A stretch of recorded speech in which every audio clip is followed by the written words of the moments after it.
Nedarim Dafnun Vav. Bonjour à tout le monde, Chanukah Sameach. Aujourd'hui, on va parler, Ezrat Hashem, d'une halakha qui concerne la Tfila Beminyan. La définition d'une Tfila Beminyan, c'est 10 personnes qui se trouvent au même endroit. Maintenant, il faut essayer de définir qu'est-ce qu'on appelle un endroit. Si quelqu'un il se trouve un peu dehors, s'il se trouve dans une autre salle mais on le voit, est-ce qu'on appelle quand même ça une Tfila Beminyan? Est-ce que cette personne, il peut s'associer aux 10 personnes qui sont à l'intérieur? Ou bien non, s'il se trouve dehors, alors il n'y a pas 10 personnes au même endroit et c'est pas considéré comme une fila minyan, ou bien s'il y a 10 personnes à l'intérieur, c'est pas considéré que lui, il a fait une fila minyan quand il se trouve dehors. D'où on sort cette halakha. Alors, dans notre Gemara, on va voir quelqu'un qui fait un serment qui ne va pas profiter d'une maison. Alors, à partir de où on considère la maison? Est-ce qu'il peut rentrer, par exemple, dans le jardin? Est-ce qu'il a le droit de se mettre au seuil de la maison? Et là, la Gemara, elle va nous dire que ça dépend.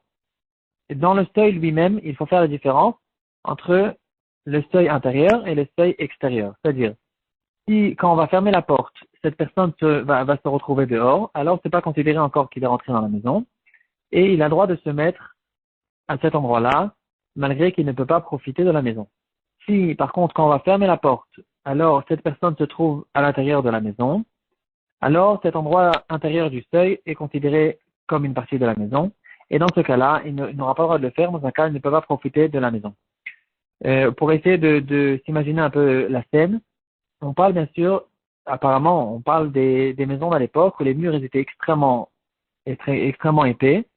Il pouvait même avoir 1 mètre d'épaisseur de mur, et là, on comprend très bien qu'il y a ici suffisamment de place pour définir un endroit il y a l'endroit de la porte, il y a l'endroit qui est en dehors de la porte, l'endroit qui est à l'intérieur de la porte, et tout ça encore, c'est considéré encore comme le seuil. Aujourd'hui, c'est un peu plus difficile à s'imaginer la scène, mais quand même, tout est un peu plus petit, mais quand même, on peut comprendre exactement où se trouve l'entrée de la maison. Qu'est-ce qu'on considère à l'intérieur, qu'est-ce qu'on considère à l'extérieur. Cette question, en fait, c'est une question qui est générale, qui a beaucoup de nafkamina dans la halakha.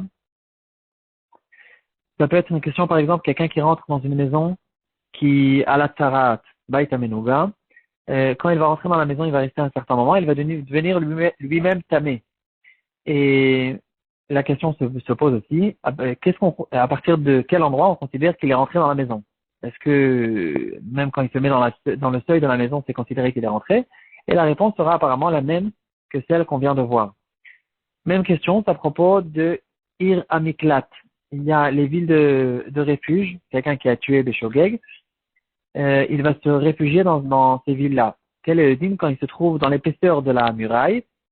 Et est-ce que c'est considéré qu'il est déjà dans la ville ou il est encore dehors?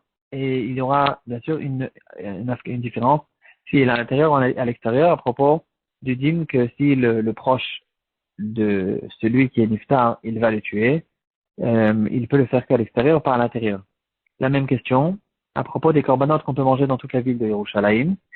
S'il se trouve dans la muraille de Yerushalayim, dans l'épaisseur de la muraille, à l'entrée, est-ce qu'il est dedans ou il est dehors, etc. Il y a plusieurs questions là-dessus aussi à propos de celui qui se trouve dans le Beth Amikdash.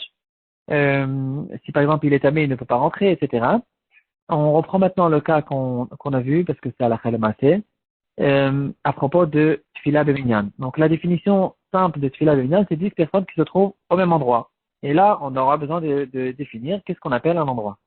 Le Shulchan Aruch se trouve dans la partie Orachaim, Siman Nun He. Et le Shulchan Aruch, il va nous dire la halakha suivante, 9 personnes qui se trouvent à l'intérieur de la choule, par exemple, et une qui se trouve sur la porte, sur le seuil. Et le Shulchan Aruch, il va nous dire, à partir de l'endroit où la porte se ferme et à l'intérieur, c'est l'intérieur. À partir de l'endroit où la porte se ferme et à l'extérieur, c'est considéré comme l'extérieur et il ne peut pas s'associer au minyan. Dans le Mishnah Bura, il va ramener là-dessus une certaine marloquette. Dans le Siv Katan Nunalef, le Mishnah Bura, il va nous dire que d'après certains, même ceux qui se trouvent à l'extérieur, ils sont 8 mitzarfim. Et de toute façon, c'est des halakhot qu'il faut vérifier parce que plus tard dans le Shulchan Aruch, on va voir que dans un cas où on le voit, où une partie du tibour peut voir cette personne, même s'il se trouve complètement autre part, il peut s'associer au minyan. Même peut-être dans un autre immeuble, il est à sa fenêtre et les fenêtres de la chose sont ouvertes et on peut voir cette personne, il y aura des avis où il peut s'associer dans le minyan. Ici, il faudra essayer de comprendre de quel cas on parle exactement. Et effectivement, le Piskei Teshuvot, il va associer ces chitotes-là pour dire que même celui qui se trouve à l'extérieur du seuil, il pourra peut-être s'associer au minyan. On essaiera bien sûr tout le temps de ne pas rentrer dans les shélons, dans les sécotes. On va essayer d'avoir 10 personnes à l'intérieur. Et quand on a 10 personnes, quand on a la base des 10 personnes à l'intérieur, alors on pourra être lesquels pour ceux qui veulent se trouver se placer dans les Ezrat Nashim, s'ils arrivent mieux à se concentrer là-bas, ou bien se mettre dans d'autres salles accessoires à la choule. Alors, s'il y a 10 personnes à l'intérieur, dans ce cas-là, quand on va le voir, alors il pourra être lesquels. C'est des questions en fait qui se sont révélées pendant la période du Corona. En Israël où ils essayaient de faire des tuilotes des minyan, chacun il était dans son balcon, et il y avait plein de questions de ce genre. Qu'est-ce qu'on considère associé, c'est pas associé, est-ce qu'il y a 10 personnes, s'ils se voient, ça suffit, est-ce que ça suffit ou ça suffit pas, etc. Si chacun ne voit par exemple que 5 personnes, il n'y a pas 10 personnes qui se voient, etc. Il y a eu plein de questions de ce genre, à propos de l'association qu'on fait à propos de la tfila de minyan. Le Bet Yosef, il va nous expliquer cette marloquette à propos de la Tfila Beminyan. Il va nous dire que cette marloquette dépend d'une explication qu'on aura à propos des portails du Beth Amikdash. C'est écrit, il y aura une Gemara qui dira que les portails du Beth Amikdash, l'endroit du portail, l'épaisseur du mur, font partie de la salle intérieure. Donc si par exemple quelqu'un il est à Sha'ar Nikanor, il est à l'entrée de la Hazara, il est tamé, il n'aura pas le droit de rentrer même au portail. Et par contre, les portails de Yerushalayim, de la ville elle-même, ils n'ont pas eu de Kdusha. Et donc, quelqu'un qui mange un kochim kalim qui peut manger dans toute la ville, il ne pourra pas le manger dans le portail. Et là, la Gemara va expliquer pourquoi le portail de Yerushalayim n'ont pas fait de Kdusha, parce que les Chachamim ont décidé de ne pas rendre Kadosh l'endroit du portail lui-même, afin que les Metzoraïm, les preux, ils peuvent rentrer et faire le processus de leur Tara. Ils vont rentrer que les doigts vers l'intérieur et on pourra leur faire le processus de la Tara de cette manière-là.